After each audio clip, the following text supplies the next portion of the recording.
Alors, mes chers amis, pour ce nouveau cours de Torah, ce soir, on va faire ce cours Leilou Nishmat Mesaouda Bat Belach. Donc, c'est sa Askara ce soir. J'ai trouvé sur la deuxième Amira de Moshe Rabbeinu. Vous vous souvenez qu'en début de semaine, on a parlé qu'il a réuni tout l'Am Israël pour leur parler de Shechet Yamim Te'aseh Melacha, que si pendant le 7e jour, on fait vraiment un Shabbat pour Dieu, alors les 6 jours suivants, Te'aseh Melacha, notre travail sera fait. Et bien là, on va voir la deuxième Amira, la deuxième chose que Moshe a pensé nécessaire de rassembler tout le Ham Israël, c'est Kechu meitechem teruma, prenez d'entre vous une teruma, un don de vous pour Hachem, kol nediv libo, tout celui qui donnera avec son cœur, Yevier, il pourra amener, il sera apte à amener, et terumat Hachem, l'offrande d'Hachem, zahav vachesef unchoshet, de l'or, de l'argent et du cuivre. Et dès que j'ai vu ces mots-là, en fait, ça colle parfaitement à ce pourquoi on parle ce soir. On parle ce soir pour une maman, pour une grand-mère, et qui mieux qu'une maman et qu'une grand-mère pour incarner ce don de soi, et de quelle manière avec le cœur. Et comme c'est marqué, Shlomo Ameler dans le Eshet Chayil, il dit qu'une maman, elle ne dort pas, qu'une maman, elle ne mange pas tant que ses enfants, ils ne dorment pas, ils ne mangent pas. Et c'est véritablement ça. Pourquoi la maman, elle n'a pas besoin d'un minyan pour prier? Parce qu'Akadosh Baruch Hu, il s'identifie pleinement dans les mamans. Pourquoi? Parce que l'investissement qu'une maman fait pour son enfant, ou pour ses petits-enfants, c'est rare que l'enfant et le petit-enfant leur rendent. C'est très rare. Au contraire, on est même, je parle que pour moi, mais on est même très ingrat envers nos parents. Si on devait mesurer combien on devrait rendre à tout ce que nos parents nous ont toujours donné, on est loin du compte. Eh bien, quand même, la maman, sachant ça, elle donne quand même. Akadosh Baruch Hu, en créant le monde et tout ce qu'il a créé, il savait qu'il partait sur un investissement à perte. Et pourtant, il a écouté aucun malach, aucun ange, à part Eliyahu Hanavi, le seul ange qui lui a conseillé, entre guillemets, de créer l'homme, parce qu'il lui a montré un seul homme. Il lui a montré Avraham Avinu, qui était Baal HaChesed, qui donnait de la bonté sans rien attendre en retour. Et Akadosh Baruch Hu, il s'est identifié à ce côté-là, et il a tout créé. Et c'est pour ça ici qu'un don pour Dieu, il ne peut être que Nediv Libo. On ne peut pas tromper Akadosh Baruch Hu. Et de la même manière, un enfant, il sait qu'il ne pourra jamais être trompé par sa propre mère ou par une grand-mère, parce que c'est 100% avec le cœur. Et c'est pour ça que cette terouma-là, ce don-là, il est pur comme de l'or. Zahav, d'abord Zahav. Ensuite, il surpasse l'argent, il surpasse l'intérêt, et il sera toujours au-dessus du cuivre, ça veut dire au-dessus d'un matériau qui par rapport à l'argent alors est très bas. Et donc dans les moments de moins bien, on pourra toujours se référer à cette pureté de l'argent et de l'or, on pourra toujours se réfugier sous la pureté de nos mamans et de nos grand-mères. Et donc ça vient illustrer parfaitement en fait ce pourquoi on parle ce soir. Et c'est pour ça, c'est-à-dire que, imaginez-vous, le seul endroit de la Torah où on emploie le terme de vayakel, de rassemblement. Vous savez qu'à l'époque du temple, ce Shnat Hakel, l'année justement du rassemblement, se faisait au sortir de l'année de Shemitah, où le roi d'Israël rassemblait dans le temple tout le Ham Israël et lisait la Torah.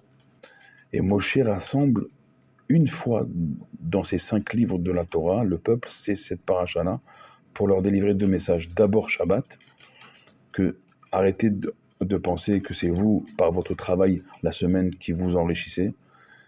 Les 6 jours de la semaine, votre travail sera fait si vous faites véritablement un 7e jour, un jour de Shabbat, véritablement pour Hachem. Alors, vous aurez aucune inquiétude les 6 jours suivants de la semaine, le travail sera fait. Et donc, deuxième enseignement, parce qu'il faut toujours 2 paroles il faut toujours 2 témoignages, 2 témoins pour que la chose soit solide. Deuxième parole, ce que vous amènerez à Dieu, ça doit être uniquement de votre cœur pour que ce soit considéré par Akadosh Baruch Hu comme de l'or pur, de l'argent massif et du cuivre travaillé. Et à travers ces 3 derniers mots, ces 3 matériaux, on peut ici comprendre aussi que comme une maman, comme une grand-mère, elle inclut toute sa famille. Elle ne fait pas de différence. Aller demander à une maman de faire une différence entre ses enfants, ça n'existe pas. Aller demander à une grand-mère de faire une différence entre ses petits-enfants, ça n'existe pas. De la même manière, Akadosh Baruch Hu nous dit ici, à travers Moshe Rabbeinu, Zahav, l'or pur, c'est les tzadikim. Vachesef, l'argent massif, c'est les bénonim. Et Nechoshet, c'est les Rechaim.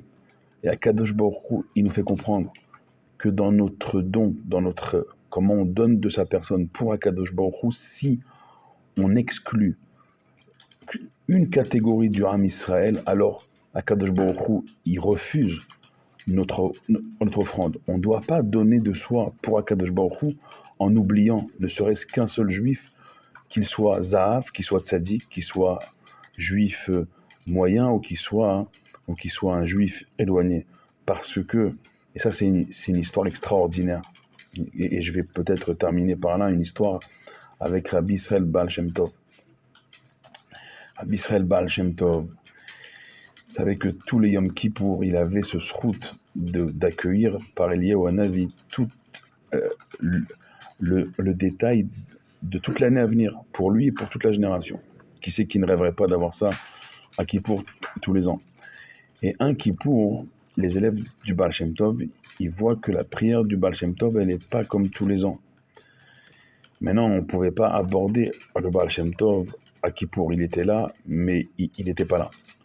Et ils attendent la sortie de Kippour. Et ils demandent au Baal Shem Tov, Manishtana, qu'est-ce qui a changé cette année par rapport aux années précédentes? Là, le Baal Shem Tov, il leur dit avec une peur sur le visage, cette année, je ne sais pas vers quelle année on va. Et nous, ça nous parle au niveau de l'actualité qu'on est en train de vivre. Si on pouvait savoir à Rosh Hashanah et Kippour ce qu'on vit actuellement, et ben le Baal Shem Tov, avec la peur au visage, il dit je ne sais pas ce qui va se passer cette année parce que cette année, j'ai pas reçu la visite d'Eliyahu Hanavi. C'est normal pour le Baal Shem Tov de recevoir la visite d'Eliyahu Hanavi. Pour nous, ça nous paraît extraordinaire. Et ben, comme j'ai pas reçu sa visite, je sais pas ce qui va se passer. Les élèves du Baal Shem Tov, ils prennent peur. Ils disent, si le Baal Shem Tov, il n'a pas reçu la visite, nous on est où? Alors Baal Shem Tov, il dit, laissez-moi rentrer chez moi. Et je vous dirai demain. Il rentre chez lui. Qui est-ce qu'il trouve chez lui? Eliyahu Hanavi. Il lui dit, cette année, je suis pas venu te voir parce que tu n'as pas été pardonné. Waouh! On parle de Rabbi Israël Baal Shem Tov. On parle du fondateur de toutes les chassidoutes réunies. On parle d'un malach, on parle d'un ange, on ne parle pas d'un blaireau comme moi. On parle du Rabbi Israël Baal Shem Tov, je ne sais pas si on réalise. Et là, Eliyahu Hanavi, il lui dit, dans le ciel, cette année, il y a un juif qui est collé au trône céleste et qui a relégué toute ta génération, toi, le Or HaChaim Akadosh, c'est la même génération. Or HaChaim et Baal Shem Tov, c'est la même génération. On parle d'une génération où si les deux ils s'étaient rencontrés, ma chère serait arrivée. Toute la génération, vous avez été relégué loin d'Akadosh Baruch Hu, et ce juif, il vous a mis tous à l'amende, et lui, il est collé au trône céleste. Le Baal Shem Tov, maintenant, il n'est pas orgueilleux, il n'est pas du tout orgueilleux, il dit à Eliyahu Hanavi, montre-moi qui est ce juif, je veux apprendre de lui. Et là, Eliyahu Hanavi, il dit, c'est un juif qui se trouve dans ta synagogue. Waouh, Baal Shem Tov. Dans ta synagogue, ce juif, il est au fond, tu passes devant lui tous les jours, personne ne le remarque. Et donc, le Baal Shem Tov, il ne peut pas se retenir. Avant même la prière, le lendemain matin, il va vers ce juif.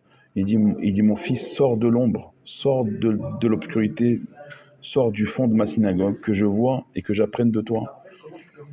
Le Baal Shem Tov, il dit, comment moi je vais apprendre au Baal Shem Tov?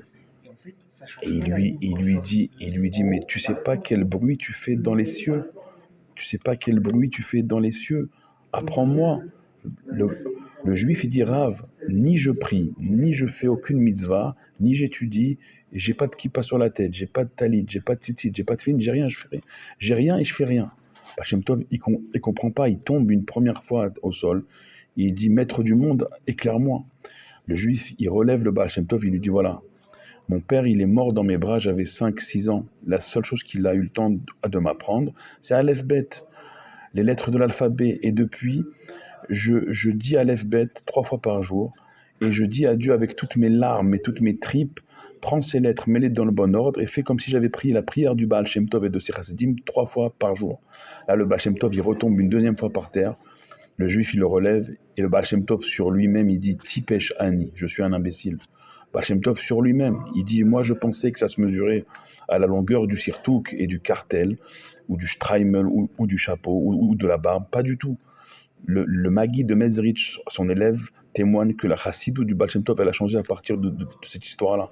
Baal Shem Tov, il dit, un juif, sans même une kippa sur la tête, avec juste ses larmes et son cœur, et des lettres de l'alphabet, il a relégué toute une génération, celle du Or HaChaim HaKadosh, loin de Dieu, et lui, il est collé à Dieu.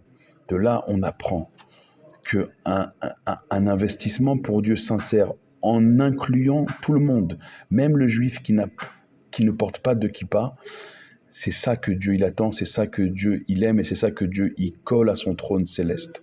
Que ces mots soient Leilou Nishmat, Mesaouda Bat Belach, dont ce soir c'est sa Askara, que son souvenir soit une source inépuisable de bénédiction pour toute sa famille, tout le Ham Israël, et que très bientôt avec Mashiach et Triat Hametim, sa famille la retrouve pour ne plus jamais la quitter. Amen, Ken Yehi Ratzon.